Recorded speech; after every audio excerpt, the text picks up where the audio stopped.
Hey there, Brewberries, what's up, and welcome to another episode of Brew and Build. We're going to be jumping right on into things because Windows Update caused my computer to change its settings, and so I lost the first clip of this episode. Basically, I was just overviewing stuff, and it wasn't really anything that important, except for we got a mending villager. Also, look at all the sugarcane I have. And so, yeah, without further ado, we're just going to jump on in. I've got a little bit of time lapse for the island progression, building like landscapey, terraformy stuff. And then we'll be getting on into the build for today. We're going to be focusing in on making our very first skeleton type farm, and it's going to be really exciting, so I think you guys are going to really enjoy it. The skeleton farm is located below in the cave system, but I can't go over there now because there's a build that you will see and it will be ruined. So let's go ahead and get on into the time lapse and then get on into the rest of the episode. Hope you guys enjoy.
All right, ladies and gentlemen. So first things first, I am a wee bit annoyed at Windows because they pushed an update that totally changed my OBS settings. So that's awesome. Also, we are missing a fence gate, or a fence, just regular old warp fence, because a creeper blew up this entire corner of the house. So that's awesome. New carpet installed just to make sure that creepers and things can't actually get through the door, because now nothing can get through. Woohoo! Baby zombies, I guess, but that's not that big of a deal. So I'm re-recording this entire clip. Thankfully, I caught it early, so we just have audio in the entire thing except for that one thing. So, yeah, we are now a little bit further done on the landscaping section or the terraforming section of the island, and I think it looks good so far. So everything that you saw was one double chest of, oh, I'm sorry, not one double chest, one chest of dirt and grass. And so I think that is slowly coming along quite nicely. So this path, the idea is it comes up here, and then it's going to eventually come down back this way and connect up to that path. And there's going to be a path somewhere in here. There's going to be like a connection point. I'm thinking of making like a town square type of thing up here. And then there'll be up on this level is going to be, I'm going to connect up this over to there just to make it a little bit smoother. Right now, the shape is a little weird on that end. And so we're going to connect it up, give us a little bit more space. We're going to cover up this because this farm can stay down below. It doesn't really matter if it's there or not. But the idea is on top of here is going to be a sort of temple type of thing, like think a Greek Parthenon type of thing or something like that. And what I'm thinking of actually doing is making some form of Patreon type of thing. So if you are a Patreon member of any level, you will get your name in that sort of thing. I know it's kind of a common practice thing for Minecraft Patreon peeps. So I thought that would be interesting because I want to make the build anyways. And I think giving it that use could make it much more interesting. So I'm actually shifting what our episode is going to be centered around. I was going to be doing the town planning as like the main point of this episode, but we're going to be doing that in a little bit of a quicker format because it's not like insanely interesting type of stuff. We'll still talk about it a little bit, but we're going to be doing some more landscaping stuff. I want to go get some more dirt and all that just to get the windmill and all that area kind of oriented and figured out. But then what I would like to do is do the town planning real quick and then focus more on the mob farm that we have, the skeleton farm from that skeleton spawner. I have been hard at work. It is up and running, and as you can tell, I am fully decked out in pretty decent gear. The boots in particular are really nice. I had a book with Depth Strider 3, and so I was able to get that and Feather Falling like out of the gate. We have some decent axe stuff going. It's fortunate instead of, I prefer to have Silk Touch on my axe, but that's okay. And then, of course, our picks and our shovel is really great. All of these have mending except for this guy. And then Smite 5 and Sweeping Edge and mending on the sword. So we're going to take a look-see at what I've been doing. And you can actually get access real quick to the farm via right here. And so we're going to be focusing on the build itself and how we get there. You can see that bubble thing right there. That's where our ticket up is from the farm. Eventually, I'll make another one that is connected to bring you down. But we jump on in here and we start a swimming literally right here, not very far away.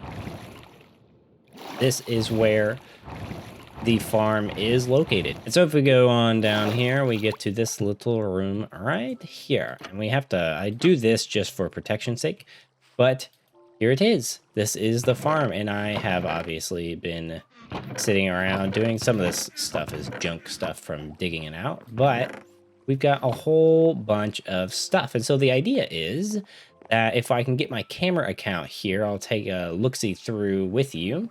All right, camera account acquired. So this is where the mob spawner was. Currently, it's not anything special. I don't think it needs to be anything special, honestly, because it's just the spawning room. I have night vision applied to my camera account because we wouldn't be able to see anything. So you can see that they are flowing in as needed, and then they get shot up here. Woo, there they go. They get shot up.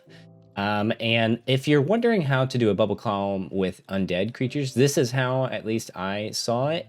It is a little glitchy sometimes. They do get kind of stuck down there, but eventually when more come, they'll get pushed. As you will see this guy, he will get pushed into the bubble column and then he gets taken on up. So that is an easy way to do it so that they can get up there. And then I just have an extra water source there to make sure that they get pushed over and flow that way. And then they go through this area. There's a little bit of a tunnel, and then there's a drop chute that drops them on down to our little killing area. And so they take a little bit of fall damage, and with a Smite 5 sword, they are one-shottable, which is great. And so the reason why I make such a long container as well is because I like to just AFK and then have an absolute ton of them to smack, which will get me like 10 or 11 levels all at once, instead of just constantly swiping at them. So yeah, and the reason, if any of you are wondering, the reason we have carpet here is actually because the experience gets trapped in the hoppers if you don't. So that just makes it so the experience comes to you more quickly and just more efficiently. And so that is the farm. I just sit here then and swipe at them. And then, of course, the armored ones take 2 hits sometimes. But overall, this works beautifully. This is a great farm for early game.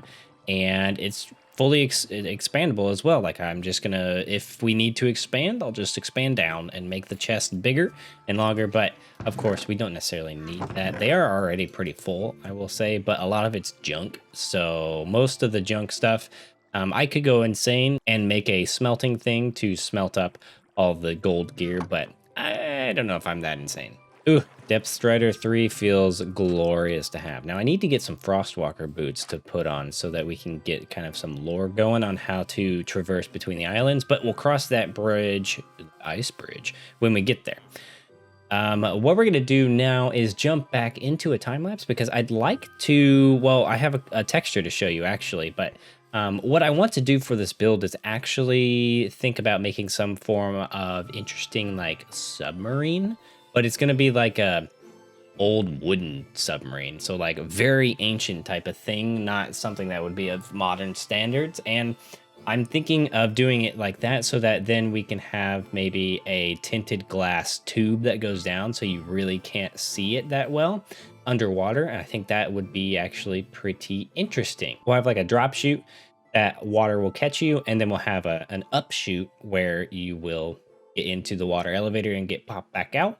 And then maybe we'll have like a little loading dock here that will build out from this area to go out to the little submarine thing. I think that'll be really cool. And so before we get right into the time lapse, I will have a texture I want to show you really, really quick. So let's jump over to my texture pack world and take a look-see. Okay, so this is very random, doesn't have anything to do with what we're building currently, but I'm thinking about the next island and what I'd like to do. And I'm thinking of doing the Dragon Roost type of island next. And so it's going to be volcanic and, well, it's just going to be volcano centered. And so what I would like to do is include some cool texture stuff in that using the magma block. And I was thinking it would be nice to have like an overworld version of this without all the red. And so I've been experimenting on how to do that. And I'm using cobbled deep slate. And when placed next to magma, I made it so there's an overlay that affects the entire block. That then, regardless if there's just one piece, it affects the entire block, turns it the texture with the magma stuff seeping through. And I thought that was really cool. For some reason, the opposite side does not get adjusted, but that's okay. As soon as you put another block, the entire thing is there. I just thought this looked so cool to have as something. Oh, I just think it looks so cool. And yeah, it looks really, really nice. And so what I'm thinking of doing is some form of texture like gradient thing to show like how hot the stone is. You're working from your lighter grays over and you can kind of incorporate this to show hot pockets in a sense of where the lava is starting to come out, where the stone is starting to become a little bit molten and red hot. I thought this was a really interesting concept. So let me know if you like this or not. It's a very niche use case, but I thought it was really cool being able to just put one block next to this one and just fully change it to adapt it to the overworld. I thought was really nice. And the reason we're doing this block instead of like stone or something is because I think the darkness makes it look more like cooled down lava. I thought that this looked a little bit more like it. I thought about experimenting with the polished basalt as it also looks like that, but I just wasn't sure how this would look with all of this. So if you want me to experiment around with that, definitely I can. I may do variants of both just to mix it up. But let me know what your thoughts are down below about this texture. I thought it was really interesting. All right, texture stuff out of the way. I'm gonna go get some more dirt. So let's jump on into a time lapse of the town planning and the cool build that we're going to be doing for our mob spawner farm. So let's jump into a time lapse again.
Alrighty, so we have been doing quite a bit of building, or at least I have.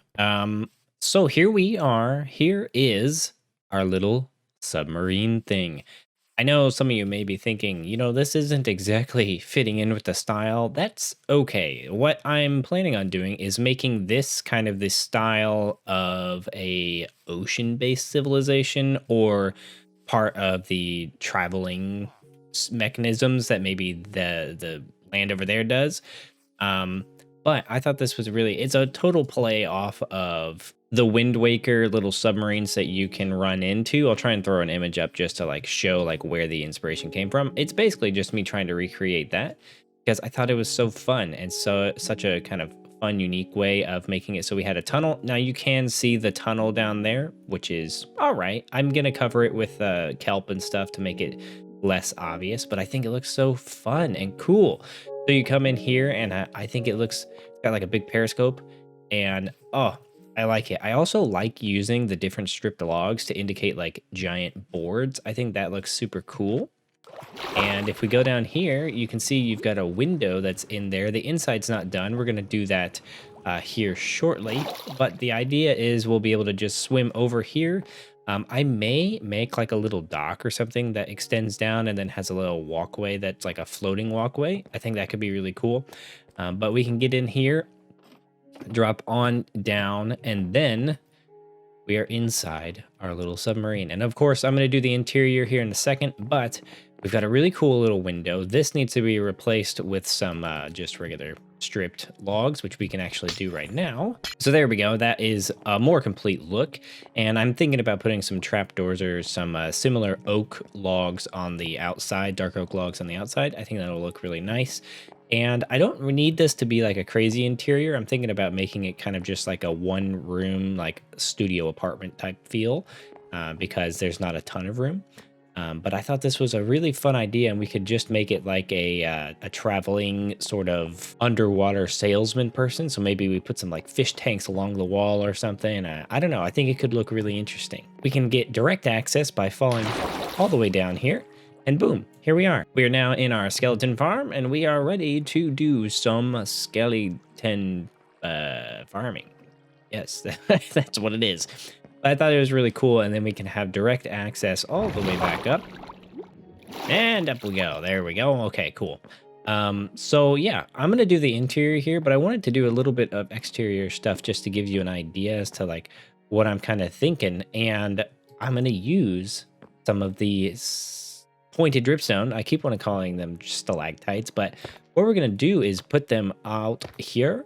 And I think this will look really interesting. Like it's almost like barnacles cleaving onto this. And I need to go and find some sea pickles. I think that'd be a really nice addition.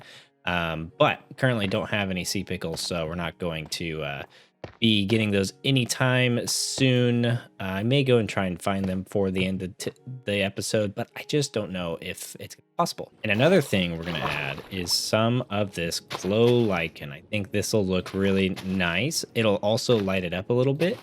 Also, this build has been super... Go away. As you saw, I thought it was kind of funny with shaders on my camera account.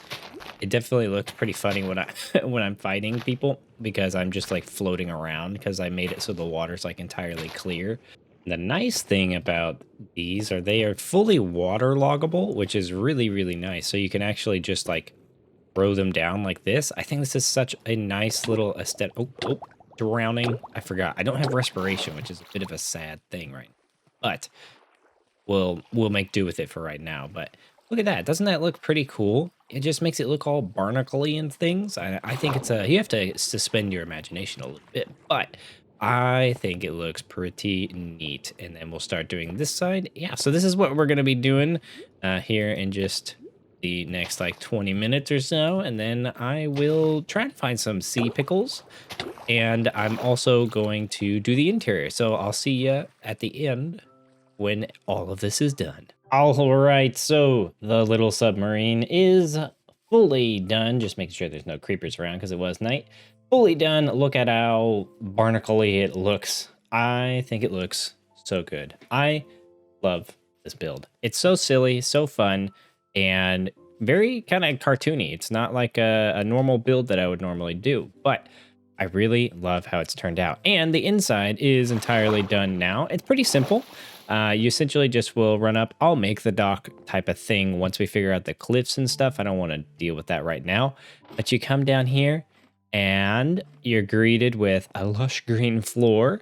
And we have some fish tanks on the side that represent just them collecting things. Got a singular brown axolotl in there. Currently, this one's going to be axolotls because you can't put axolotls in a fish tank with fish because they'll just kill them. And yeah, I think this looks so good. So we've got a bed here that we can sleep when we're done doing the mob farm stuff. And then we've got a nice cool fish tank with some algae and stuff. All of this is totally unspawnable. The only reason I actually have lanterns is because of these two blocks right here. I like keeping the metal banding type of thing, the look of the metal band at least, open because I think that's important for the structural look and feel of it. Added some beams as well, and I think it looks good. Missing a wall there. I'm gonna put some more wall stuff down, I believe. I'm not exactly sure. This is supposed to be like the little scope above coming down so you can look out. I just don't know how exactly to do that. And so I'm thinking about leading it down to just one block and having kind of like a little eyeglass looking thing to look through, but not really sure. And yeah, I think that's good. Down below, I have planted some kelp just to keep the this thing hidden. Looks actually pretty decent. Put quite a bit just to make it like there's a kelp patch, so it doesn't look like just randomly like there's 5 or 6 pieces of kelp. And so far, I think it looks pretty good because it kind of hides what the glass and stuff. So once all the kelp grows, I think it's gonna look really, really nice. And boy, I'm really happy with this. I think it looks so cool. Yes, it does stick out a little bit in this area, but it's kind of supposed to. I think it's supposed to feel like it's from a different land, and so it's kind of just like visiting here. And so I think that's kind of cool. But I hope you guys have enjoyed this episode. So sorry it's late. I have just been a little bit slow on the recording end, and this build took a little bit longer because I had to gather up some resources that I just didn't have a lot of, but I hope you have enjoyed. I hope you are, and I know also just for any of you who thought we were going to be getting into the town planning, I just decided to make that a next episode thing. I'm going to work on the landscape stuff afterwards, after this episode, and just do it and finish it out off camera because I think that'll be easiest. Because I really wanted to focus on this and get the skeleton farm up and running. I think this looks great. Tell me your thoughts down below, what you think, if you think it's a fun little creative weird build, because I think it's weird. But that's going to do it for this episode, guys. If you liked the video, leave a like in real life, and I will see you guys in the next episode. Bye-bye.